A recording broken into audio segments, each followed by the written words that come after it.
आज हम आपके सामने भगवान शनिदेव और विक्रमादित्य की कथा लेकर आए हैं, जो इस प्रकार हैं। एक समय सरलोक में सबसे बड़ा कौन, इस प्रश्न को लेकर सभी देवताओं में विवाद प्रारंभ हुआ और फिर परमपर्श भयंकर युद्ध की स्थिति बन गई। सभी देवता देवराज इंद्र के पास पहुंचे और बोले, हे देवराज, आपको निर्णय करना होगा, 9 ग्रहों में सबसे बड़ा कौन है। देवताओं का प्रश्न सुन देवराज इंद्र उलझन में पड़ गए और कुछ देर सोचे और बोले, देवगणों, मैं इस प्रश्न का उत्तर देने में असमर्थ हूँ। पृथ्वी लोक में उज्जैनी नगरी में राजा विक्रमादित्य का राज्य है। हम राजा विक्रमादित्य के पास चलते हैं क्योंकि वह न्याय करने में अत्यंत लोकप्रिय हैं। उनके सिंहासन पर अवश्य ही कोई जादू है कि उस पर बैठकर राजा विक्रमादित्य दूध का दूध और पानी का पानी अलग करने का न्याय करते हैं। देवराज इंद्र के आदेश पर सभी देवता पृथ्वीलोक में उज्जैनी नगरी पहुँचे। देवताओं के आवागमन का समाचार सुन सभी राजा विक्रमादित्य ने उनका स्वागत किया। महल में पहुंचकर जब देवताओं ने उनसे अपना प्रश्न पूछा तो राजा विक्रमादित्य कुछ देर के लिए परेशान हो उठे, क्योंकि सभी देवता अपनी अपनी शक्तियों के कारण महान शक्तिशाली थे। किसी को भी छोटा व बड़ा कह देने से उनके क्रोध को प्रकोप से भयंकर हानि पहुंच सकती थी। तभी राजा विक्रमादित्य को एक उपाय सूझा और उन्होंने विभिन्न धातुओं स्वर्ण, रजत, कांसा, तांबा, सीसा, रांगा, जस्ता, अभ्रक व लोहे के 9 आसन बनवाए।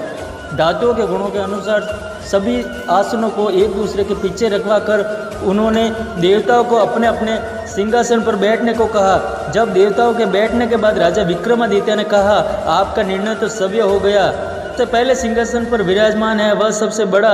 राजा विक्रमादित्य के निर्णय को सुन शनि देवता ने सबसे पीछे आसन पर बैठने के कारण अपने को छोटा जानकर क्रोधित होकर कहा, राजन, तुमने मुझे सबसे पीछे बिठाकर मेरा अपमान किया है। तुम मेरी शक्तियों से परिचित नहीं हो, मैं तुम्हारा सर्वनाश कर दूंगा।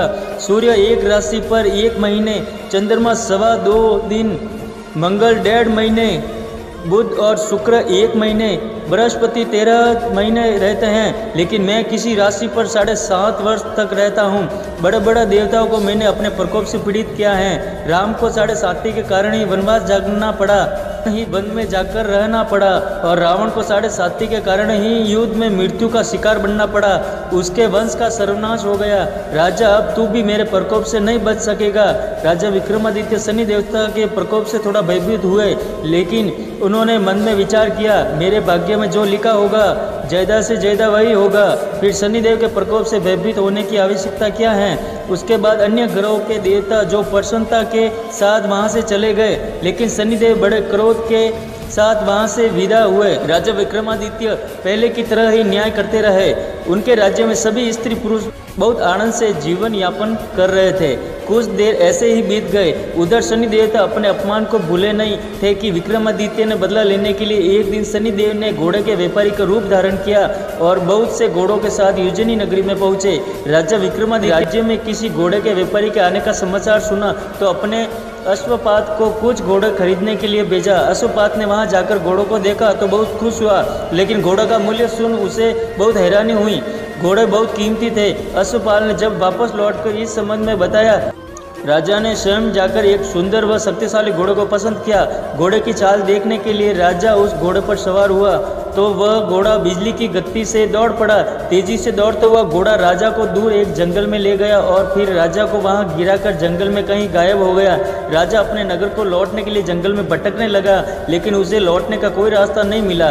राजा को भूख प्यास लग आई। बहुत घूमने पर उसे एक चारावाह मिला। राजा ने उनसे पानी मांगा। पानी पीकर राजा ने उस चारावाह को अपनी अंगूठी दे दी। फिर उससे रास्ता पूछकर वह जंगल से बाहर निकलकर पास के नगर में पहुंचा। राजा ने एक सेठ की दुकान पर बैठकर कुछ देर आराम किया। उस सेठ ने राजा से बातचीत की तो राजा ने उसे बताया कि मैं उज्जैनी से आया हूं। राजा के कुछ देर दुकान पर बैठने से सेठ जी की बहुत बिक्री हुई। सेठ ने राजा को बहुत भाग्यवान समझा और उसे अपने घर भोजन के लिए ले गया। सेठ के घर से सोने का एक हार खुट्टी पर लटका हुआ था। राजा को उस कमरे में अकेला छोड़कर सेठ कुछ देर के लिए बाहर गया। तभी एक आश्चर्यजनक घटना घटी। राजा के देखते देख सोने के उस हार को खुट्टी निकल गई। सेठ ने कमरे में लौटकर हार को गायब देखा तो वह चोरी का संदेह राजा पर ही किया, क्योंकि उस कमरे में राजा को अकेला बैठा था। सेठ ने अपने नौकरों से कहा कि इस परदेशी को रस्सियों से बांधकर नगर के राजा के पास ले चलो। राजा ने विक्रमादित्य से हार के बारे में पूछा तो उसने बताया कि उन्हें देखते देखते खूंटी ने हार को निगल लिया है। इस पर राजा ने क्रोधित होकर चोरी करने के अपराध में विक्रमादित्य के हाथ पांव काटने का आदेश दे दिया। राजा विक्रमादित्य का हाथ पांव काटकर उसे नगर की सड़क पर छोड़ दिया गया। कुछ दिन बाद एक तेली उसे उठाकर अपने घर ले गया और उसे अपने कोल्हू पर बिठा दिया। राजा आवाज देकर बैलों को हाँकता रहा। इसी तरह तेली का बैल चलता रहा और राजा को भोजन मिलता रहा। शनि के प्रकोप की 7.5 पूरी होने पर वर्षा ऋतु आरंभ हुई। राजा विक्रमादित्य एक रात मेघ मल्हार गा रहा था। तभी नगर के राजा लड़की राजकुमारी मोहिनी रथ पर सवार होकर उस तेली के घर के पास से गुजरी। उसने मेघ मल्हार सुना तो उससे बहुत अच्छा लगा और दासी को भेजकर गाने वाले को बुला लाने का आदेश दे दिया। दासी ने लौटकर राजकुमारी को अपंग राजा के बारे में सब कुछ बता दिया। राजकुमारी उनके मेघ मल्हार पर बहुत मोहित हुई थी, अतः उन्होंने सब कुछ जानकर भी अपंग राजा से विवाह करने का निर्णय ले लिया। राजकुमारी ने अपने माता पिता से जब यह बात कही तो वह हैरान में रह गए। राजा को लगा कि उसकी बेटी पागल हो गई है। रानी ने मोहिनी को समझाया, बेटी तेरे भाग्य में तो राजा की रानी होना लिखा है, फिर तू उस अपंग से विवाह करके अपने पाँव पर कुल्हाड़ी क्यों मार रही हैं? राजा ने किसी सुंदर राजकुमार से विवाह करने की बात कही, लेकिन राजकुमारी ने अपनी जिद नहीं छोड़ी।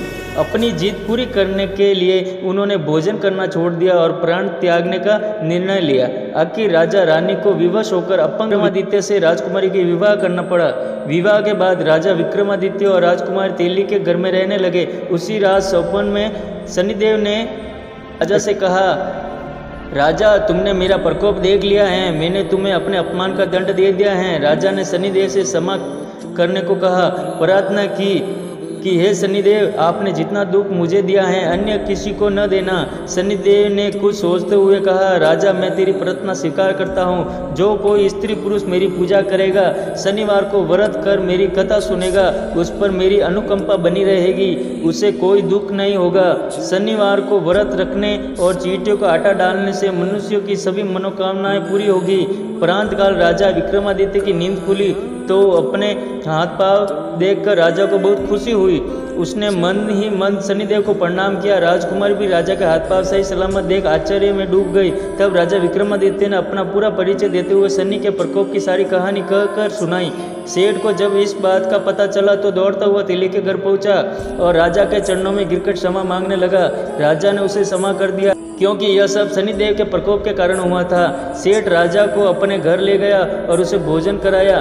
भोजन करते समय वहाँ आश्चर्यजनक घटना घटी। सबके सब देखते रह गए। खूंटी में वह हार उगल दिया। सेठ जी ने अपनी बेटी का विवाह भी राजा के साथ कर दिया और बहुत से स्वर्ण आभूषण धन आदि देकर राजा को विदा किया। राजा विक्रमादित्य राजकुमारी मोहिनी और सेठ की बेटी के साथ उज्जैनी पहुंचे तो नगरवासियों ने हर्ष से उनका स्वागत किया। उसी रात उज्जैनी नगरी में दीप जलाकर लोगों ने दीपावली मनाई। अगले दिन राजा विक्रमादित्य ने पूरे राज्य में घोषणा करवाई कि शनिदेव सब देवों में सर्वश्रेष्ठ हैं। प्रत्येक स्त्री पुरुष शनिवार को उनका व्रत करे और व्रत कथा अवश्य सुने।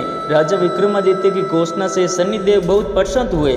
शनिवार का व्रत करने और कथा सुनने के कारण सभी लोगों की मनोकामना शनिदेव की अनुकंपा से पूरी होने लगी। सभी लोग आनंद पूर्वक रहने लगे। इसी के साथ आज की कहानी हमारा समाप्त हुई। कल मिलते हैं नए एपिसोड के साथ। तब तक के लिए जय श्री राम। अगर हमारे यूट्यूब चैनल पर आप लोगों को वीडियो पसंद आ रहे हैं तो लाइक कीजिए, कमेंट कीजिए, चैनल को सब्सक्राइब करना न भूलें। धन्यवाद।